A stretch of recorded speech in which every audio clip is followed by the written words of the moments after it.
Hi hello, മന്തിയുടെ recipe ആയിട്ടാണ് കേട്ടോ വന്നിട്ടുള്ളത്. നിങ്ങൾ ഈ രീതിയിലൊന്ന് മന്തി വെച്ച് നോക്കൂ, എന്തായാലും ഇഷ്ടമാകും. സാധാരണ മന്തി വെക്കുന്നതിൽ നിന്നും വ്യത്യസ്തമായി മസാലകളൊക്കെ ചേർത്തിട്ടാണ് ഞാൻ ഈ മന്തി വെച്ചിട്ടുള്ളത് കേട്ടോ.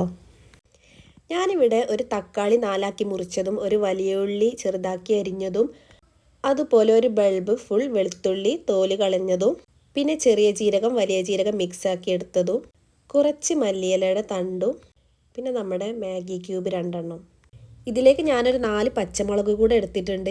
ഇനി ഇതെല്ലാം കൂടെ നല്ല പേസ്റ്റാക്കി അരച്ചെടുക്കാം. ഒന്നരഞ്ഞതിന് ശേഷം കുറച്ച് ഗരം മസാല, അതുപോലെ ഒരു നാരങ്ങയുടെ നീരും 4 ടേബിൾ സ്പൂൺ പച്ചമല്ലി പൊടിച്ചതും ചേർത്തിട്ടുണ്ട് കേട്ടോ. ഇത് നമ്മുടെ മന്തിക്ക് നല്ലൊരു ഫ്ലേവർ തരും. ഇതെല്ലാം കഴുകി വൃത്തിയാക്കി വരഞ്ഞ ചിക്കനിലേക്ക് ചേർത്ത് കൊടുക്കാം. പിന്നെ നമുക്കിവിടെ ഫുഡ് കളറൊക്കെ ഓപ്ഷണലാണ്. പിന്നെ ഞാൻ കുരുമുളക് ചേർത്ത് കൊടുക്കുന്നുണ്ട്. അതുപോലെ ഒരു ക്യാപ്സിക്കം അരിഞ്ഞതും ഒരു കൈ ഫുള്ള് മല്ലിയിലയും പുതിനയിലയും ആഡ് ചെയ്ത് കൊടുക്കുന്നുണ്ട്. ഇനി ഇത് നന്നായിട്ട് കൈകൊണ്ട് മിക്സ് ചെയ്ത് കൊടുക്കാം. ഈ ഒരു ടൈമിൽ നമുക്ക് ഉപ്പ് കുറവാണെങ്കിൽ ലേശം ഉപ്പ് ആഡ് ചെയ്ത് കൊടുക്കാം. ഇതുപോലെ കൈകൊണ്ട് എല്ലായിടത്തും എത്തുന്ന രീതിയിൽ മിക്സ് ചെയ്ത് കൊടുക്കാം.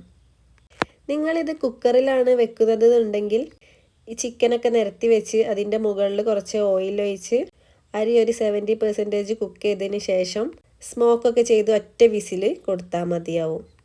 ഇവിടെ ഞാൻ വിറകടുപ്പിൽ നല്ലൊരു ചെമ്പട്ടിയിലാണ് കേട്ടോ വെക്കുന്നത്. അപ്പോൾ ഞാൻ ഓരോ ചിക്കനും പരത്തി വെച്ച് കൊടുത്തിട്ടുണ്ട്. അതിലേക്ക് ഒരു കപ്പ് സൺഫ്ലവർ ഓയിൽ ഒഴിച്ച് കൊടുത്തിട്ട് ഒരു 20% കുക്കായി വരുമ്പോൾ മറിച്ചിട്ട് കൊടുക്കുന്നുണ്ട്. മറിച്ചിട്ട് കൊടുത്തതിന് ശേഷം വേവിച്ച് വെച്ച റൈസ് നമുക്ക് ഇതിൻ്റെ മുകളിലേക്ക് ചേർത്ത് കൊടുക്കാം. അധികം ചിക്കൻ വെന്ത് പോവരുത് കേട്ടോ. ഇങ്ങനെ ചേർക്കുമ്പോൾ റൈസ് നല്ലപോലെ വെന്തിട്ട് വേണം ചേർക്കാൻ.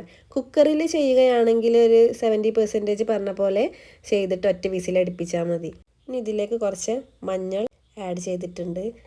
ഇനി ഇതാ സ്മോക്ക് ചെയ്യാനായി കനലിൽ ചെറിയ ജീരകവും വലിയ ജീരകവും മിക്സ് ചെയ്തെടുത്തിട്ടുണ്ട്. അത് പൊട്ടി വരുന്ന ടൈമിൽ അതിലേക്ക് ലേശം ഓയിൽ ഇട്ടിച്ചാൽ നല്ല സ്മോക്ക് വരുന്ന സമയത്ത് നമുക്ക് നല്ല പോലെ മൂടി കൊടുക്കാം. അപ്പോൾ ഇത്രയേ ഉള്ളൂ. ഒരു അരമണിക്കൂർ അവിടെ കിടന്നായാൽ നമ്മുടെ ചിക്കനും റൈസും എല്ലാം നല്ല പോലെ കുക്കായി കിട്ടും. അപ്പോൾ നമ്മുടെ മന്തി റെഡി ആയിട്ടുണ്ട്. ചിക്കനൊക്കെ കറക്റ്റ് വേവ് തന്നെയാണ് കേട്ടോ കിട്ടിയിട്ടുള്ളത്. ഉടഞ്ഞു പോവാത്ത രീതിയിൽ വേണം കുക്ക് ചെയ്തെടുക്കാനായിട്ട്. അപ്പോൾ ഇനി മന്തി വെക്കുമ്പോൾ ഇതുപോലെയുള്ള മസാലകളൊക്കെ ചേർത്തിട്ട് മന്തി വെച്ച് നോക്കൂ. വളരെ ടേസ്റ്റിയാണ്, എല്ലാവർക്കും ഇഷ്ടമാകും. ട്രൈ ചെയ്ത് നോക്കണേ.